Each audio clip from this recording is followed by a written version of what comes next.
there has been a lot of issues that have come up with the voting exercise that was expected to start early in the morning, but started late at around 2 o'clock in the afternoon. But right now, one of the issues that has characterized the day is the not voting of one of the governorship aspirants, Anne Waiguru, and we want to get a taste of what she says. Why did she not vote, and why did she decide to call this press conference this late in the evening?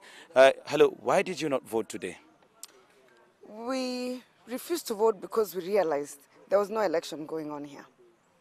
And we have said it, something clearly was wrong. We sensed it in the beginning, but at first we thought it was logistical issues. But when we went to the polling stations and started receiving calls that almost all the polling stations in Gishogo, where I come from, and in Moya, where my DG comes from, there were no ballot papers. And whereas they had said they had calculated about, what are they saying, 70% of the voters. Even if you checked with the registered voters of 2013, it was not coinciding. Like, for example, I'll give you an example of Gedore. Gedore has 2 streams, 2,400, and they had 400 ballot papers. That's not even 50%. Where I was going to vote, already people were already complaining even before I got there. So if I went and disregarded them, these are my voters, and I just voted and left half of them out there without ballot papers to vote, the next time they'll tell me to vote for myself. You know, as an elected official, you learn to listen to those people who are actually standing with you. So I stood with them. And I said, unless we get enough ballot papers, there will be no elections in Kirinyaga. Let them go and bring us enough ballot papers. And now, by the time they were telling us to use exercise books or any other alternative means, it's already 5 o'clock. If people start stamping those papers at 5, you know what happens in elections. Who will accept those results? Even if I was announced a winner, they will object. You know, and we have, I think, 5 or 6 gubernatorial candidates. And even now, if you go and count those 200, I'm leading by over 80%. I've been told by the agents. But it's not sufficient, because even if you count and announce me, they will go to the tribunal and they will go to court. Why do we want to go through that process? We don't want to have doubt on who really should have been the governor of Kirinyaga. We want a free and fair, decisive process. Whoever wins, wins, because that is what democracy is about. But your supporters are being said to have stormed up a tallying center, an election center, and actually disrupted the process. Is that the right way to do if the ballot papers are not enough? No. I don't think so. I don't think storming is the solution. I did not storm, so I don't control them. You don't control supporters. I mean, they do many things out here all the time, but you don't. There's nothing you can do. I actually got out myself because I thought I might get caught up in the chaos. What I have said is, let us peacefully stop this process. I try to call even the headquarters and say, let's stop it and let us restart it, because there's no way it will be accepted with 20% of the voting papers. 20%. If you had at least 50 or 60, I think you can explain to the 20% or so that that maybe the papers were not enough. But how do you explain to the majority that the papers are not enough? You'll have a problem, even them legitimizing you as the electorate. And don't forget, we have another election. So they'll say you didn't need us in nomination. Why are you calling us during the general election? We need them to also come out during the general election. So it's important that each and every person who comes out to vote is given the opportunity to vote.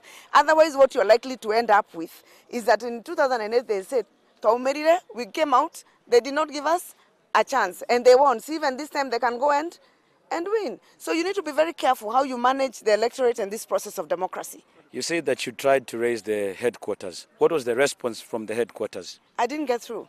No one is picking their phones. I didn't get through at all. But the headquarters is already saying that this process should continue, and whatever votes will be counted will be taken as legitimate. I'll still win. I will still win by over 80%. There is no doubt about that. Let them count, I will win. The issue is not about counting votes. The issue is whether the process was free and fair. But even if I win, they won't accept it. So what you're trying to tell us is, now that you do not recognize this process, if you win, you will not take the credit for it. I did not say I did not recognize. I've said they need to nullify the process. The final decision of whether it's recognized or not is a party decision. My view is that they should review this process. That is my view as Anne. The final decision is the parties. If they decide to say that they go on, then we will seek our recourse as fairly within our rights. What if you're announced the winner today? I will still consult. I will still consult because you see, you can win the nomination and lose the election. This is not the election. So you can win this, you upset very many people in the process and lose the general election. I'm interested in winning the general election. This is a critical part of winning the general election. It does not mean that if you win in a shambolic exercise in our Jubilee party in Kirinyaga, you will win the general election. This is not the general election. This is a nomination exercise. So for me, it's very important that I get the legitimacy and the support of the electorate so that it's easier for me the next 4 months. If you get me in with 20% and 80% disenfranchised voters, and they refuse to come out in the general election, I'll lose. So why did you give me a nomination certificate? Right? So that is really the point. The point is, was this process free and fair? So that also the people who lose support me.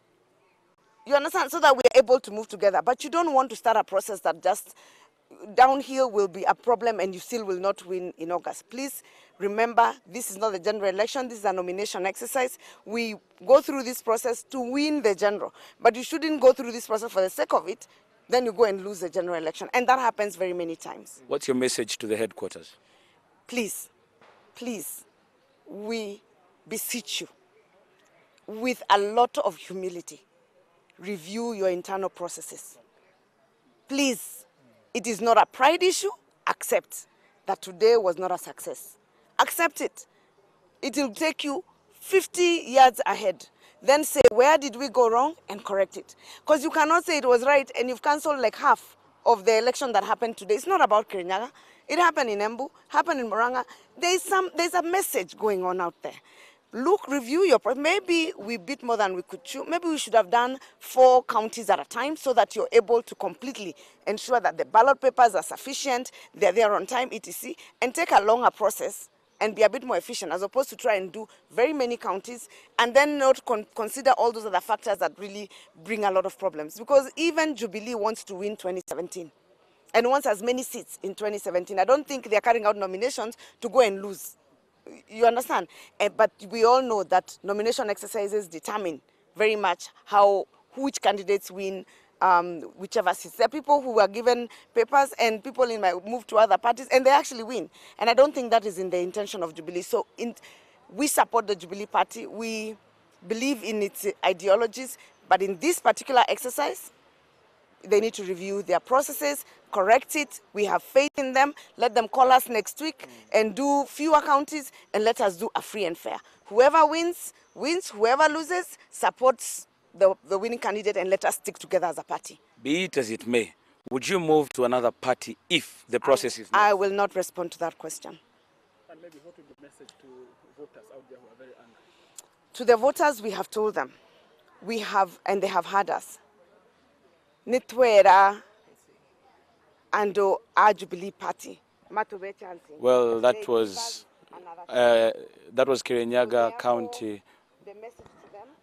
Well, that was Kirinyaga County governorship aspirant Anne Waiguru, who has just said that she does not believe in the process that has gone on, and she would want the headquarters to spearhead another chance and give the people of Kirinyaga another chance to participate in this process so as to make sure that person who is given the Jubilee ticket is the person that is going to get it legitimately. You might have realized that most of the polling stations, not here just in Kirinyaga, but also in different parts of the country, have experienced a problem when it comes to the numbers that have turned up. And Kenyans are really making it known that they would have wanted that process maybe to be repeated so that they made sure that everybody who turned up would have gotten a chance to make their voice heard. I'll go back to you, Mark Masai, but we'll be giving you updates as time goes by.